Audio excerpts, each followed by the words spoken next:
es cierto que todos los caminos conduzcan a Roma. Los lugares donde podemos ir son casi infinitos.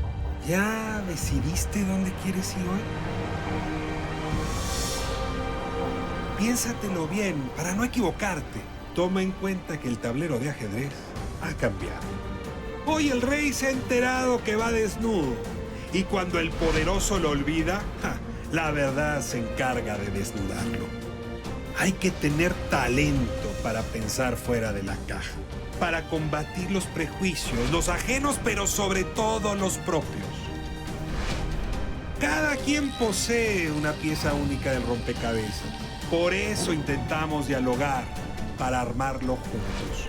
La palabra nos libera y la conversación nos empareja. Aquí no hay lugar común. Esta tarde no hay lugar común con Amaranta Gómez, una de las activistas más dignas que hay en este país en la lucha contra la discriminación. Amaranta, querido Ricardo, qué gusto tenerte aquí. Igualmente, muchas gracias. Honradísimo.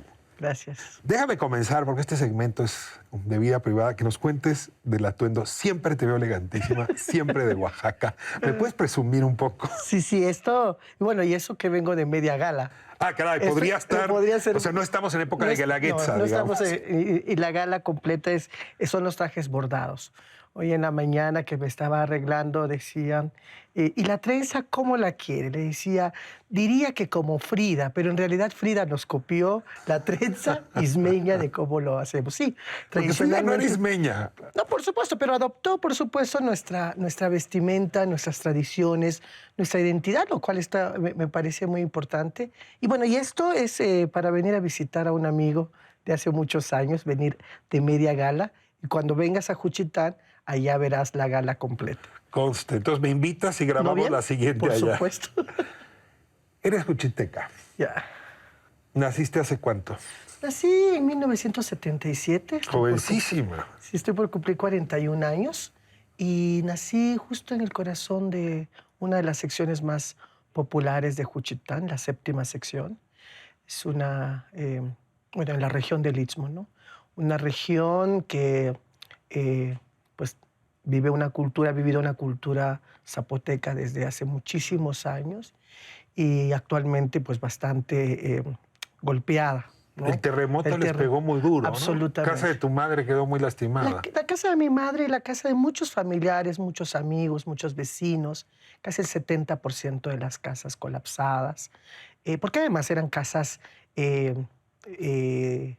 viejas, casas antiguas, pero que no solamente era el tema del tiempo, sino las casas que significaron las herencias que pasaron de la mano de la abuela a la madre de los hijos. Y ese patrimonio, bueno, pereció en un momento dado. A mí una cosa que me sorprende de ti es cómo puedes con tanto, digamos, reúnes causas en tu actividad pública. Y desde luego está el tema indígena, está el tema de la pobreza, también está la defensa de los derechos de la diversidad sexual. Y hay siempre una pregunta cuando uno observa a una persona como tú y es, ¿dónde comenzó todo? Es decir, ¿en qué momento de la infancia comenzó a gestarse este ser extraordinario que es usted? Muchos años después entendí que eso se llama intersección. Así le llaman ahora. Interseccionalidad le llaman ahora, ¿no? Pero la verdad es que comienza en la hamaca de mi abuelo, en una ocasión cuando yo tenía más o menos como 7 años. Pensaba que tenía muchas ganas de conocer a mucha gente desde la hamaca de mi abuelo. Y finalmente, pasando el tiempo, tuve la posibilidad de conocer mucha gente, conocer muchas partes del mundo y trabajar en cosas que Pero a mí ¿por qué la hamaca de tu abuelo? Porque ¿Por lo que él te contaba? ¿Por lo que él te decía? No, más bien la hamaca es un espacio común. Y sin embargo, los sueños no son tan comunes en la hamaca de manera consciente cuando estás soñando, despierta y piensas que hay cosas que hay que hacer en esta vida. Y todo comienza en ese momento, pero partiendo también de reconocerme indígena, ¿no? Hablante de una lengua, en donde... Tú hablas corrientemente zapoteco. Zapoteco, y hablo español y otros idiomas. Posteriormente, para mí, siempre la educación que fue por parte de mi padre, que trabajó para el Instituto Politécnico Nacional, significó una gran oportunidad. Y para mí, el periódico, por ejemplo, siempre fue muy significativo. Cuando venía mi padre de viaje, me tocaba leer. Y el primer libro que él me regala es el de 100 años de soledad, de Gabriel García Márquez, y de ahí el nombre de Amaranta. Y la verdad es que leer a Gabriel García Márquez... Amaranta lo tomas lo tomo de 100 de años 100 de años de soledad, soledad. los personajes de... Esa es la otra parte, donde empieza a construirse esta identidad que la propia cultura zapoteca tiene, que es la identidad mushe, que esa es la otra intersección. Siempre se dice muje, mushe. Tú dices mushe. Mushe, mushe. Cuéntame de la identidad mushe. ¿Desde cuántas generaciones atrás la tienes? Desde el siglo XVI tenemos registro en los documentos de Córdoba, por ejemplo, los primeros documentos de estos hombres que registraron, ¿no?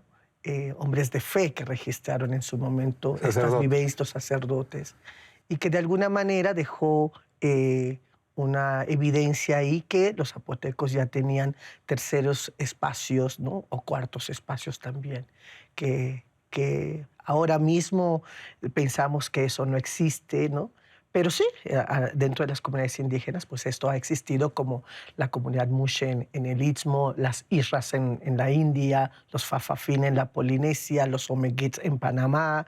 O sea, esas identidades preexistentes ahí han estado. Ahora, siempre ligados a un aspecto metafísico, divino, como si fuera una personalidad en la comunidad que liga no solamente lo terreno, sino lo espiritual también. Hay una parte ahí que me gusta mucho, porque ese tercer espacio permite no mirar solamente ese mundo binario, de la cual que muchas veces, incluso en el castellano esquizofrénico, en donde es la o el, y no hay un tercer espacio posible, no hay lo. En el zapoteco antiguo tenemos el ti, y el ti es un artículo neutro que acompaña a las personas. Entonces, por lo tanto, muchas veces el encajonamiento de en el castellano obvia reconocer estas otras realidades que han existido por muchísimos años. ¿Es una identidad que escoge la persona o que se escoge antes de que la persona esté? La cultura ahí está, Ricardo. La cultura ahí está. El cuerpo del sujeto aparece, ¿no? Y de alguna manera... lo importante de esta cultura es que no le es ajeno a esa identidad. Y, por lo tanto, el proceso de aceptación no se vive ni desde la angustia, de la desesperación, o hay que llevar a la persona mushe familiar a un psicólogo para que lo arreglen, por ejemplo, ¿no? Como ahora está de moda. Sí, claro, más bien, son procesos colectivos. Esos procesos colectivos donde mamá, papá, el vecino, el compadre, el amigo, intervienen de alguna manera. Y eso hace, en culturas más occidentales, hace que la situación no sea tan angustiante para la sociedad ismeña. O sea, hay un espacio de libertad. Crean mecanismos de acompañamiento y de integración familiar. Y dentro de la propia cultura, a partir de la decisión de la persona de que se identifica como mushe, la cultura misma sabe cuál es el rol cultural que va a jugar. Es decir, no se vive solo de la nada, sino hay un rol cultural que va a jugar. Y eso le asegura a mucha gente por la comunidad mushe, de alguna manera, tener un soporte. Ahora que veo esta pared, la cultura es como es una pared que te soporta la espalda, tu cuerpo, tu identidad, tu sentir, para poder proyectarte frente al mundo, que no es nada, en esos tiempos, nada amigable. A ver, agarro la última parte de la frase.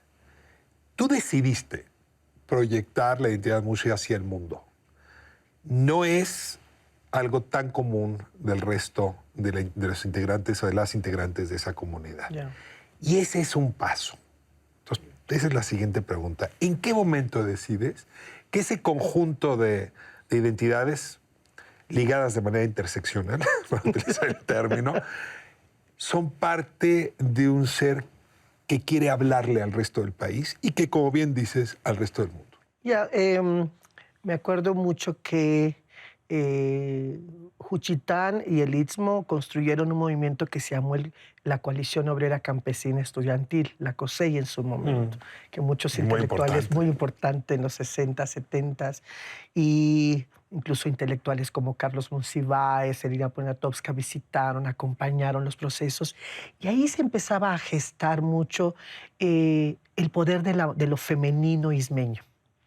Y recuerdo mucho a muchas mujeres zapotecas que para mí fueron un ejemplo, dando la batalla, siendo carne de cañón en la lucha contra un Estado opresor, peleando por el estudiantado, por el campesinado. Para mí, esa es una primera fotografía que me permite pensar. ¿Te enganchó? Me enganchó. Dijiste, yo quiero hacer eso. Me enganchó eso porque al final de cuentas... Estabas chiquitita. Sí, porque además cuando uno va leyendo un poco más la historia, te engancha de todas maneras y además la referencia familiar o de amistades, ¿no?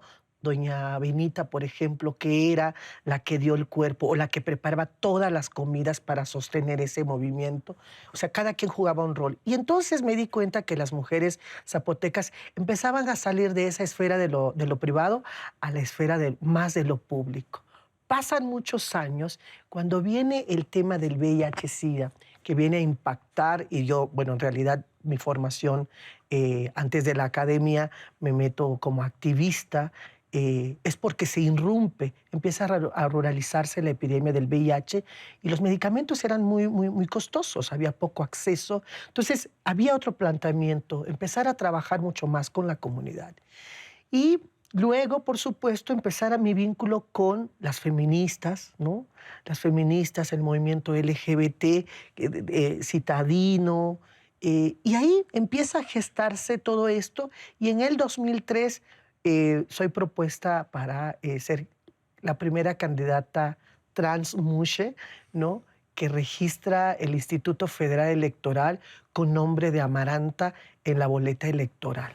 Eres candidata de México Posible. México Posible. Te pones a hacer gira, campaña y sufres un accidente que te vuelve a marcar. En realidad, era la gira, el accidente es previo a la gira. El accidente es en el 30 de octubre del 2002 y la campaña inicia en marzo del 2003. Y la verdad es que eso también hace una reconfiguración de mi propia vida, porque... Déjame meterte aquí. Vamos a corte y nos hablas de ese accidente y cómo añade otro elemento de identidad que se vuelve principal. Sí. Amaranta, qué gusto tenerte aquí. Muchas gracias. Vamos a corte y regresamos. Aquí no hay lugar común. Aquí no hay lugar común. Estamos con Amaranta Gómez. Amaranta, estábamos hablando hace un momento de esta líder social en la que te vas convirtiendo, pero hay desde hace algún tiempo la idea de que si eres líder social, participar en partidos no es tan buena idea. Los partidos son un club con muy mala reputación. Aquí entre nosotros. Y sin embargo... Y los datos estadísticos lo dicen también. y sin embargo tú decides dar ese paso. Yeah. ¿Tiene sentido? En su momento, justamente, México Posible planteó una agenda muy avanzada, que ahora se tocan así ya abiertamente los temas de despenalización de la marihuana, despenalización del aborto, matrimonio igualitario, ecología, feminismos, esos temas que eran muy nuevos. Entonces. Era muy nuevo. Y sin embargo había una cosa muy interesante porque interpelaba a la sociedad. Anteriormente decían, es que la sociedad mexicana no estamos preparados para eso. Y yo decía, sí, porque la sociedad civil que veníamos construyendo esa agenda, ya sabíamos de qué estábamos hablando. En el bloque anterior nos quedamos en el tema del accidente. Ese accidente pudo haberte regresado a tu casa, decir, aquí ya muere, yo no tengo por qué estar haciendo esto. Hay quien me quiera, porque ando yo dando la vuelta por el mundo. ¿Cómo fue el accidente? Cuéntanos. En principio, dramático, por supuesto, porque... ¿Estabas esperando un autobús? No, subí en un autobús. Vuelvo al tema del VIH porque era la primera vez que siempre las zonas, y eso me permite decir esto que hace mucho tiempo tengo ganas de decirlo, siempre las comunidades indígenas en este país y las y los indígenas nos dejan como en la última parte del acceso. Y yo me acuerdo que ya en muchos estados, en muchos lugares, en ciudades, ya el acceso a las pruebas rápidas de VIH ya existían. Pero apenas llegaba, en la época de un exgobernador de Oaxaca, me invitaron al acto protocolario para la presentación de eso y sucede en la madrugada y yo voy al acto protocolario, yo ya no llego porque justo sucede este accidente. Dos momentos cruciales. Primero, para mí era, y eso me recuerda mucho lo que decía Denise Dresser, cuando preguntó en su libro cuándo me sentí poco preparada, ¿no? Y ahí realmente me sentí poco preparada porque la corporalidad se reconfiguraba, la vida. Ayer me hacían justamente una pregunta de si tenía capacidad para poder adiestrarme en el baño, en la vestimenta, en la vida cotidiana. Y la verdad es que te cambia un chip. Hay un cambio de chip en la ¿Tardaste en cabeza. perder el brazo o lo perdiste de inmediato? No, lo perdí de inmediato. Ahí supiste que Sí. no Y había remedio. No había remedio. Y justo lo que sí era un problema enorme era el dolor que había causado en todo el hueso, los huesos Claro. del cuerpo. Entonces, una vez que desaparece el dolor, ahí tomé las riendas de... Entonces yo ordenándole al médico, usted hace aquí, usted limpia acá y usted le llama, no sé. Tomé las riendas y no dormí desde las 3 de la mañana que ocurrió eso, hasta las 8 de la noche que me anestesiaron para hacer ya una cirugía. Relativamente rápido el servicio médico, lo cual nos permitió hacer intervenciones oportunas, pero sí tomé una decisión. Y cuando me metieron al quirófano, antes decía, si hay manera de hacer algo, hágalo. Si no, mañana Amaranta no dejará de ser ella. Amaranta no es solamente un brazo, es mucho más que eso. Esa es la enseñanza principal.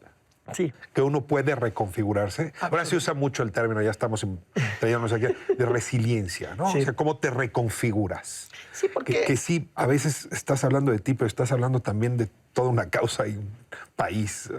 ¿Qué aprendiste de eso que podríamos los demás saber? Claro. De manera muy anecdótica, cuando yo era candidata en México Posible, pues era como un paquetito. Era un paquete para los liderazgos del propio partido y para la agenda que estábamos proponiendo.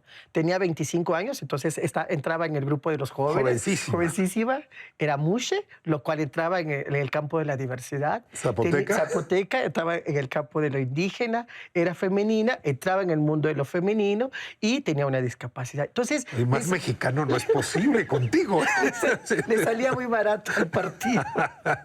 Y al final, en algún texto que escribí con Denise, le decía a México Posible, nada me debes, nada te debo, porque la verdad es que esa experiencia significó esa reconfiguración, esa resiliencia de poder saberme que podía, incluso en la intimidad, Ricardo.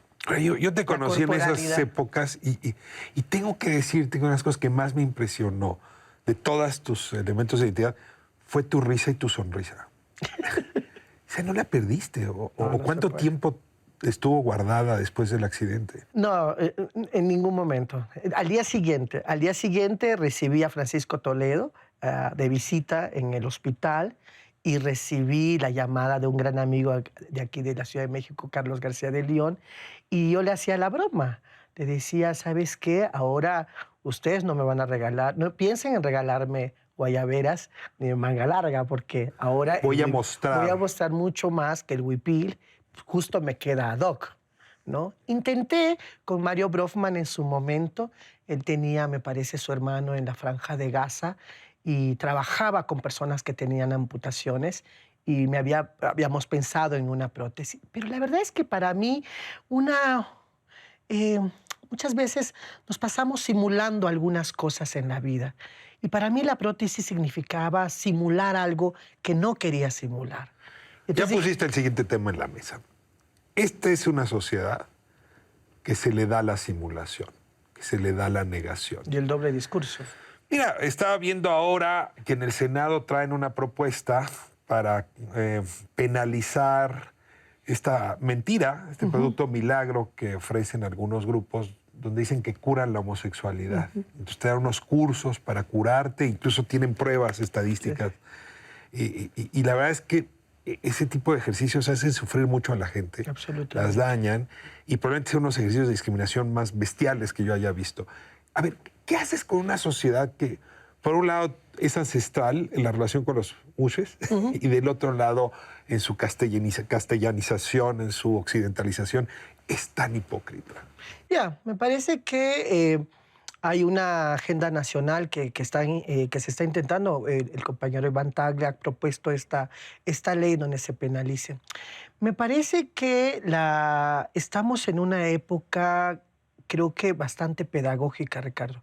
Estamos aprendiendo a que este tipo de prácticas no pueden permanecer en este país porque, como tú dices, no solamente daña a la persona, daña a su entorno, daña a su familia, su economía, porque terminan cobrándoles y demás. Entonces, hay un nivel de engaño impresionante. Y no solo es en México, es en la región latinoamericana, estos intentos de como grupos si fuera alcoholismo, como si fuera drogadicción, la homosexualidad es una cosa...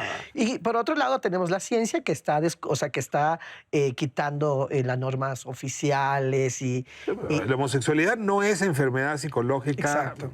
Bueno, en esta época moderna, desde los años 70. Y ahora la transexualidad también sale del catálogo. Sale de la psiquiatría. Entonces, sí, hay este doble discurso, pero me parece que también estamos avanzando en otros sentidos. Hay una sociedad mucho más consciente. En la encuesta nacional contra la discriminación, ahora mismo la gente ya no ve tan complicado el tema de matrimonio igualitario, por ejemplo. Entonces, el tema de adopción. La adopción tiene algunas limitaciones todavía porque pasa por este asunto de la idea de familia. Trae ese endurecimiento en la movilización social contra la diversidad. Está la manifestación del Frente de la Familia, que los ves pues, con un discurso muy articulado, incluso internacional, contra lo que ellos llaman la ideología de género, que lo llaman así, una ideología torcida.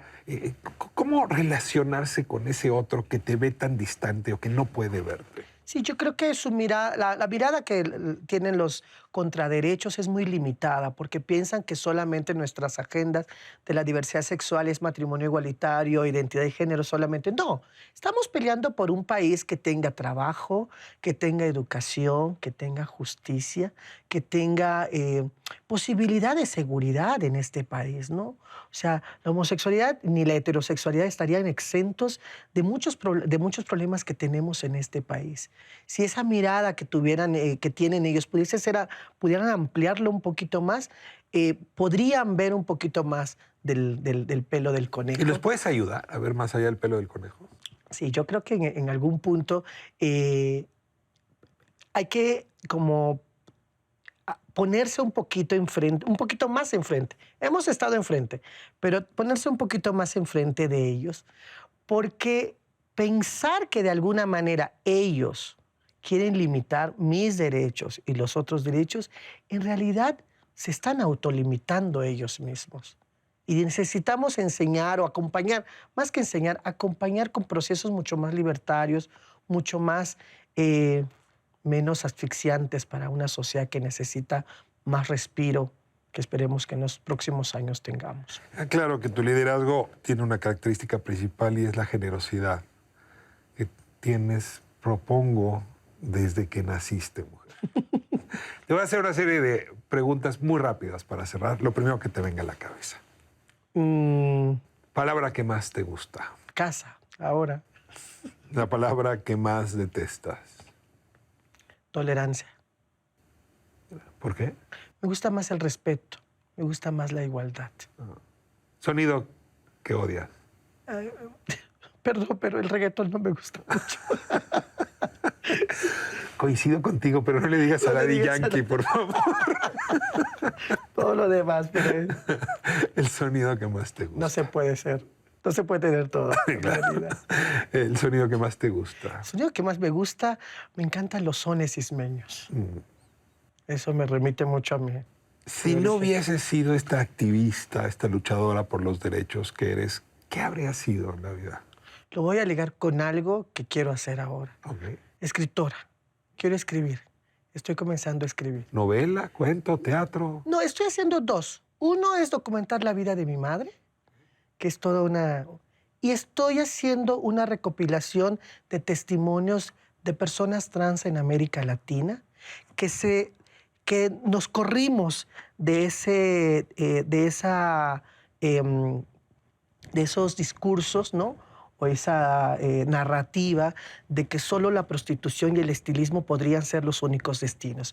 Ahora el mapa se amplió y entonces tenemos académicas, deportistas, artistas, trabajadoras domésticas trans. Escritoras. Entonces, antropólogas, como en mi caso, por ejemplo. Entonces, eso también lo estoy haciendo para mostrar que yo creo que decías, ¿cómo enseñamos a estos de enfrente y a los de al lado y a los de atrás, a las nuevas generaciones? Es cambiar esas narrativas de la que hemos traído todo el tiempo. Y solo mostrando esas realidades distintas de lo que se nos ha dicho, la gente puede cambiar ese chip cultural que hemos heredado. Última pregunta. No te voy a preguntar si crees en Dios o no, pero la metáfora me sirve. Vas a dejar un día este planeta y algo más allá te va a recibir y tendrá que decir una frase de balance sobre tu vida. ¿Qué te gustaría que te dijera? ¡Oh, qué fuerte! Eso, qué fuerte. Qué fuerte.